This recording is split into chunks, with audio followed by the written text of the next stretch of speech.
Bienvenidos a un programa más de Buena Salud, gracias a los televidentes que ya se encuentran en la sintonía por las señales Saracay Televisión y también a quienes se conectan en las diferentes plataformas digitales. Buena Salud S en Instagram, Saracay Televisión, Canal 5 en Facebook. Si usted desea hacernos alguna consulta, pueden escribirnos al número de WhatsApp al 0988-300-121. Vestimos gracias a Camisería Inglesa, que están como distribuidores autorizados en Santo Domingo, ubicados en Avenida Río Lelia, diagonal al Hospital del IES. El teléfono es el 0990-836326 y en redes sociales lo encuentran como Camisería Inglesa SD en Instagram y Camisería Inglesa Santo Domingo en Facebook. Gracias a Camisería Inglesa vestimos el día de hoy, moda y estilo. Visiten esta importante tienda. En nuestro programa de hoy nos visita el doctor Estenio Pinargote. Él viene de Neuromed Santo Domingo.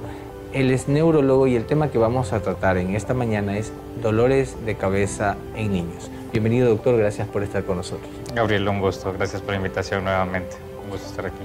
Es un gusto siempre conversar con usted, doctor, y ahora vamos a tratar un tema que es de importancia para los padres de familia, porque los niños son la parte vulnerable dentro de un hogar y sin embargo a veces ellos manifiestan molestias, pero un padre a veces no sabe cómo actuar porque realmente me duele tal cosa y a un niño no se le puede automedicar tal vez como tal vez lo pueden realizar con un adulto.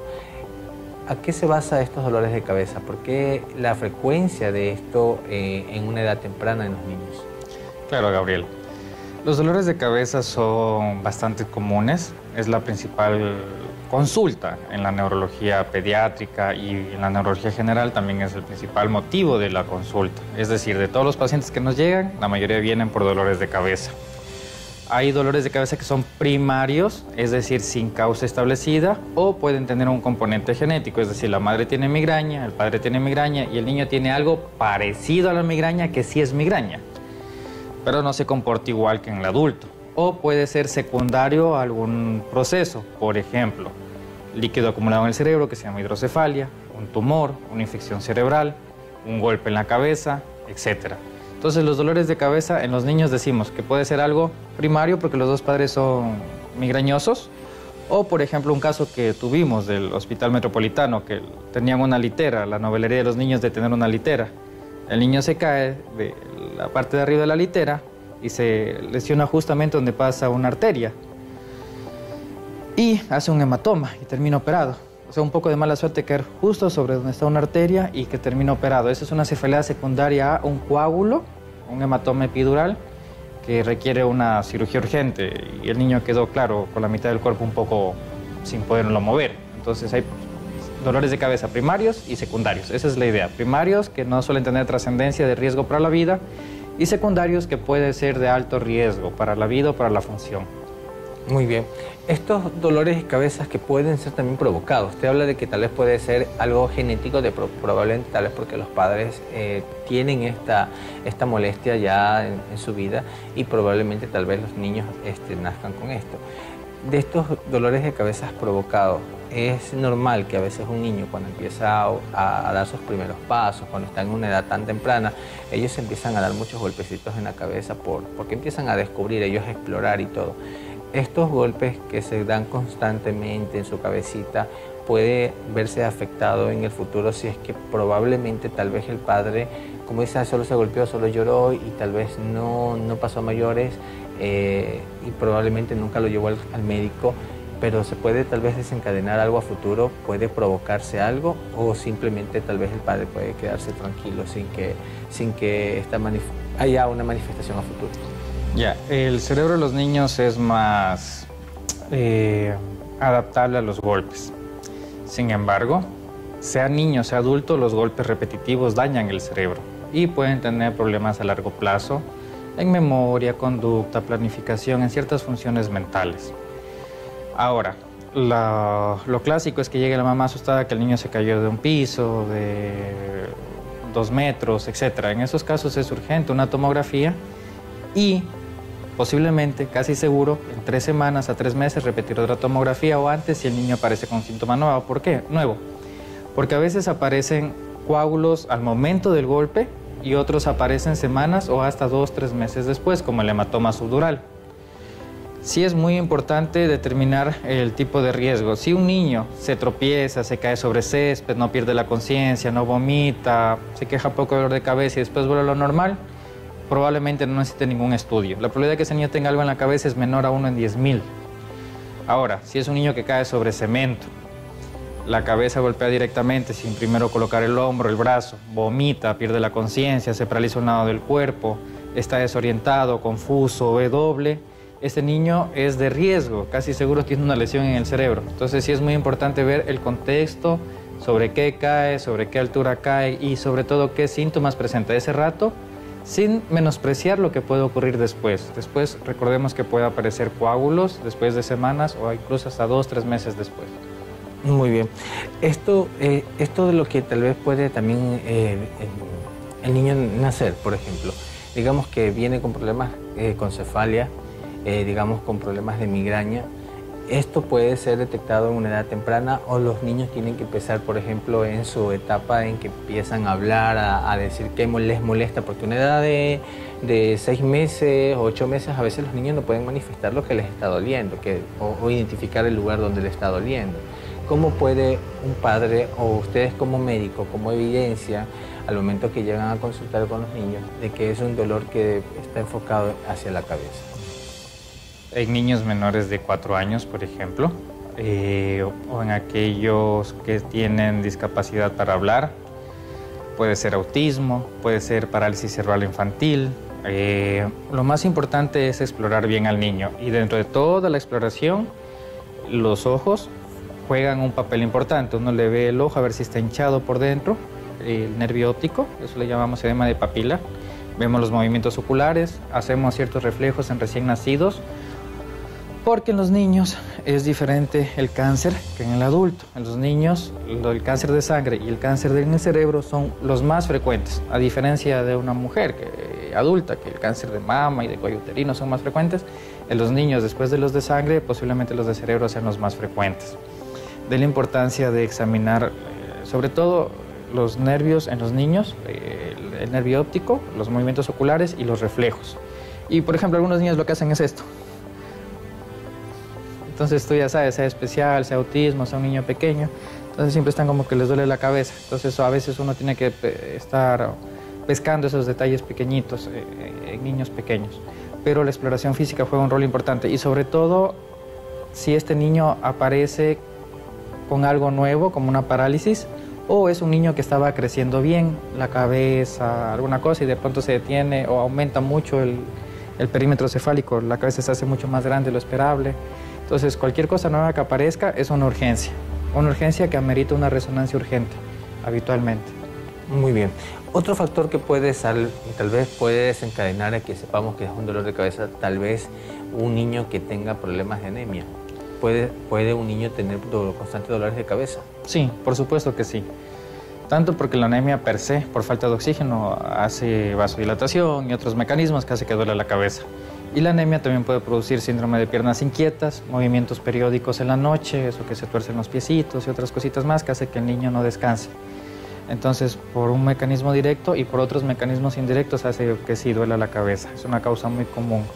Entonces hay que tomar muy en cuenta sobre lo que estamos hablando ahorita actualmente en el programa, y al regresar de la pausa seguiremos platicando también cuáles serían los tratamientos, cuáles serían también las medidas preventivas que debe seguir un padre de familia que tiene un niño probablemente y que ha tenido tal vez múltiples caídas o que probablemente tienen antecedentes, como ya lo hablamos, de pronto genéticos, que tal vez sea considerado que tengamos que llevarlo a un especialista para evitar complicaciones a futuro. Regresamos después de esta pequeña pausa. Y seguimos en Buena Salud hablando con el doctor Estenio Pinar Gote sobre el dolor de cabeza en niños. Doctor, ¿usted nos puede comentar un poco sobre cuáles serían los diferentes estudios que ustedes realizan o de pronto que una persona debe tener conocimiento para determinar por qué es este dolor de cabeza, por qué o pudo haber sido esto genético o pudo haber sido provocado? ¿Cuáles son sus estudios?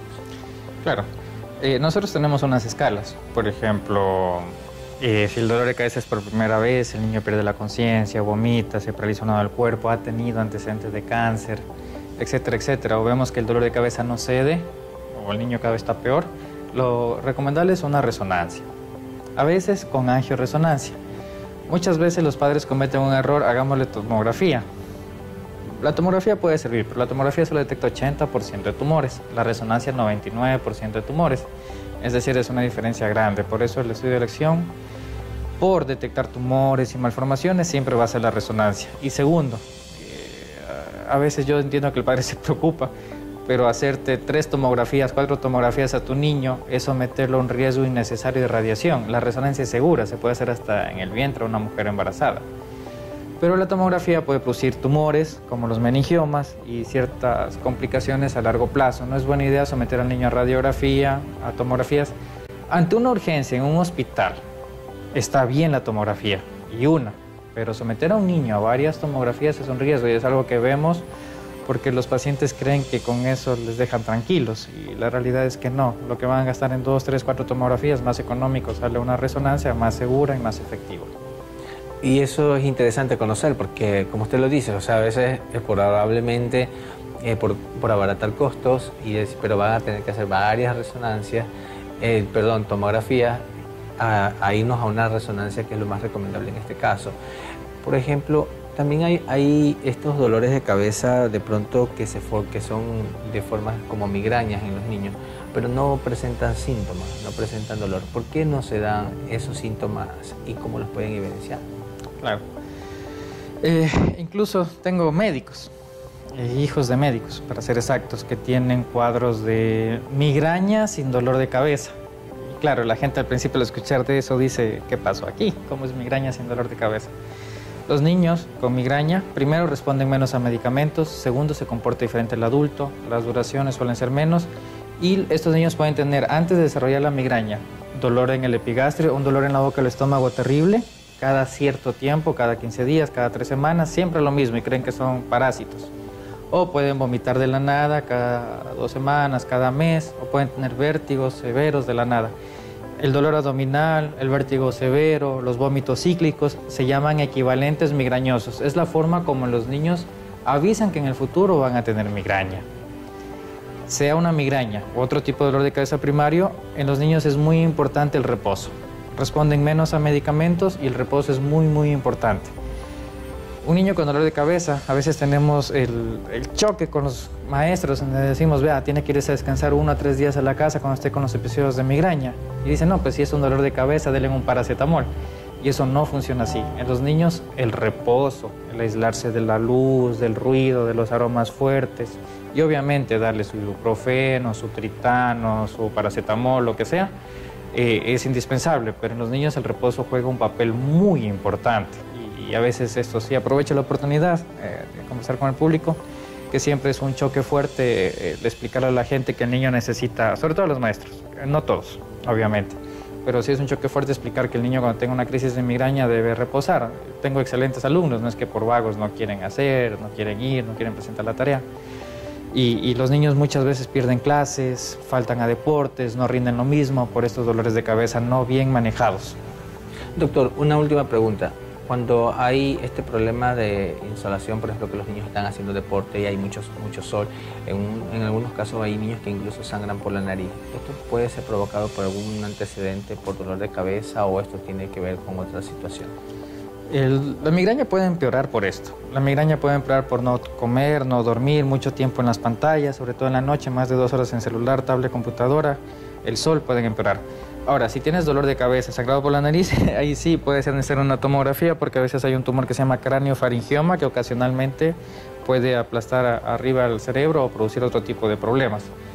Pero lo más importante es lo siguiente: dolor de cabeza que no cede, busca al especialista, y que haya cierta comprensión por parte de la institución educativa para los reposos. Eso es, creo, lo más importante. Y ya. Muy bien. Ha sido un tema interesante saber que en el caso de que padres que tengan hijos y tengan o presenten estos síntomas, pues siempre hay que buscar al especialista, siempre hay que tratarlos de manera inmediata, porque obviamente los niños no son quienes pueden responder como un adulto, sino que tienen, a veces sus síntomas son un poco medios complejos, uno lo puede asociar a diferentes enfermedades, pero si buscamos al especialista, nosotros vamos a poder determinar qué es lo que a ellos les está sucediendo en su momento. Doctor, ¿dónde está su consulta? ¿En qué horario está atendiendo usted? Estamos aquí en Santo Domingo, en el edificio Metrópoli Plaza y Avenida Quito y Río Lelia, digo, entre la calle del IES del Seguro y la calle del IES Ambulatorio. Justo en la esquina está el Parque La Niñez y queda el edificio. El teléfono aparece en pantalla, es el mismo de siempre, recordando que somos la única institución, ningún sistema público y privado en Esmeralda, Los Ríos o Santo Domingo. Tiene los equipos de neurofisiología, incluyendo sueño, electromiografía, potenciales evocados para ver si los recién nacidos ven o escuchan, etcétera, etcétera, etcétera. Somos la única institución que ha invertido mucho en la provincia en estudios neurofisiológicos y en las zonas aledañas. Gracias a Dios, estamos al servicio del pueblo. Privilegiados realmente en tener estos estudios en nuestra provincia y sin embargo que los especialistas, en este caso este doctor, que siempre está colaborándonos en los diferentes temas que a muchas personas les inquieta y que por eso también lo tenemos siempre en nuestro programa. Muchas gracias, doctor, por estar con nosotros. Gracias, Gabriel, nuevamente. Un honor y a los televidentes que están viendo el programa, quiero indicarles que pueden ustedes vernos en las diferentes plataformas digitales. Estamos @buenasalud.es en Instagram, Saracay Televisión, Canal 5 en Facebook. Y si usted también se lo perdió, puede ver en YouTube, estamos como Saracay TV. Y si lo desea ver online, estamos como www.saracaytv.com. Y así que preguntas o sugerencias, también al número de contacto al 0988-300-121.